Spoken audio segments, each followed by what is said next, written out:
Conan the Barbarian and the action genre surrounding it has long been under fire by film critics.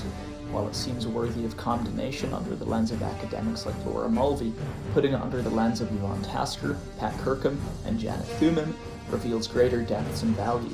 Primarily, this is through its representation of anxieties regarding masculinity and social hierarchies, and by involving more nuanced depictions of women than is typical for the genre. In this video, I will argue that the story for Conan is far more than what its critics seek to depict it as. Film critics typically distrust action films and muscle-bound movie stars. As Yvonne Tasker mentions, critics of the action cinema have highlighted the bodybuilder's fascist idealization of the white male body. In this light, one may see Conan's physique and the violence it represents as troubling. Almost every shot highlights his musculature, putting him on a visual pedestal above those who are weaker than him, typically being women and racial minorities. There is a counterpoint to these negative connotations. As Tasker notes, bodybuilding culture, in truth, represents extreme discipline and control over the self. Conan's physique is impressive only due to immense labor and suffering, and his movements are restrained and calculated, as shown by his frequent dueling and sneaking.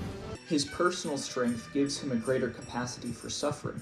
Kirkham and Thumim also note that the training and building of the body is vital to the action film, as seen with the murder of his family and enslavement of Conan, where he is forced to push the wheel of pain until he grows strong enough to fight as a gladiator.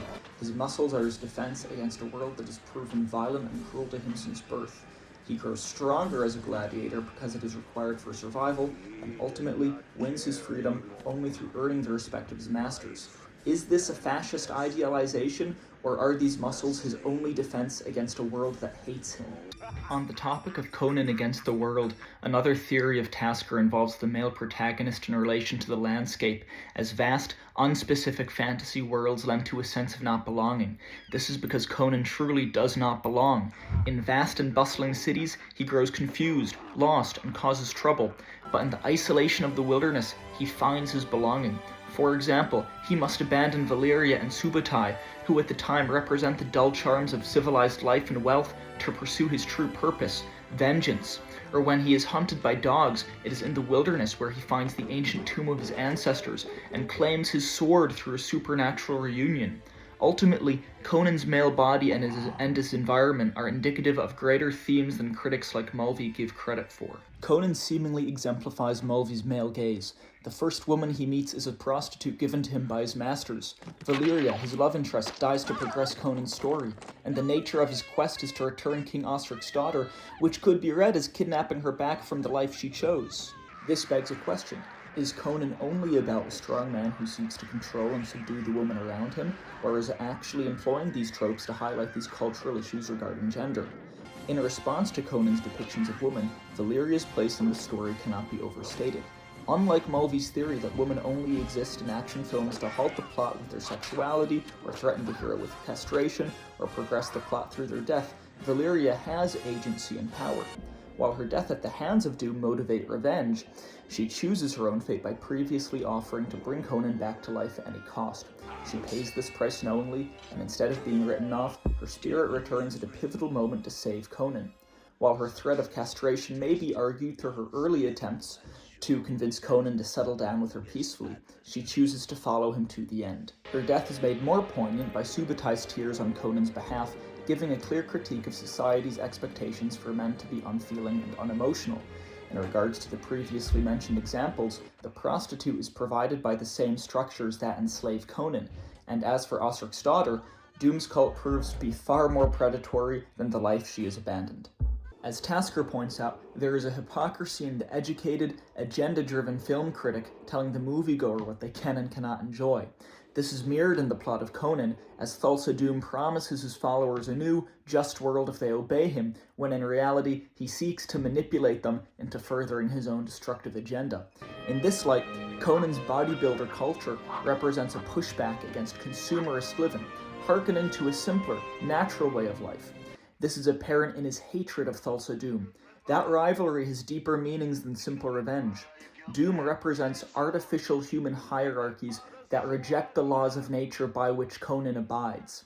In this, Conan's quest gives voice to frustrations of modern life, which is lacking both strength and agency. The scene that best represents this is Doom's Riddle of Steel monologue, where, in a display of power, he commands one of his followers to jump to her death. While Conan's body is still more intimidating than anyone else's in the scene, he is restrained, tortured, and made helpless, namely by the agents of a system that seek to suppress his strength. Additionally, the imagery of a villainous cult leader asking a young woman to die for him is clear.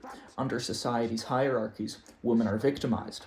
Unlike many condemnations of Conan's action genre, this film subtly points out the problem rather than contributing to it, and even gives an added layer of nuance by implying that both men and women are uniquely terrorized by those in power. This is why the conclusion of Conan's story does not come with the death of Doom, but rather with the disbanding of his cult. Conan sits alone in the night, finding his peace in the isolation of nature. Finally, as he burns the temple to the ground, we are given a stark image. The noble savage who rejects a society that seeks to manipulate him, deciding to destroy it instead. Even the act of burning is done in a way that highlights his physical prowess as he throws a lamp like an Olympic shot put. Visually and literally, the structure of the body triumphs over that of society. As Tasker says, the action hero can never function in society. The only solution is to reject it. In conclusion, Conan is not a story of male domination over women, as many critics accuse the action genre of representing. It is an exploration of loneliness, the urge to escape the monotony of modern civilized life, and is a critique of predatory power structures that are intended to weaken and control the individual. There is an undeniable problem of critics writing off films of the genre as backwards and problematic, while Conan celebrates the importance of the individual against all odds and against a world that seeks to repress them. Crumb.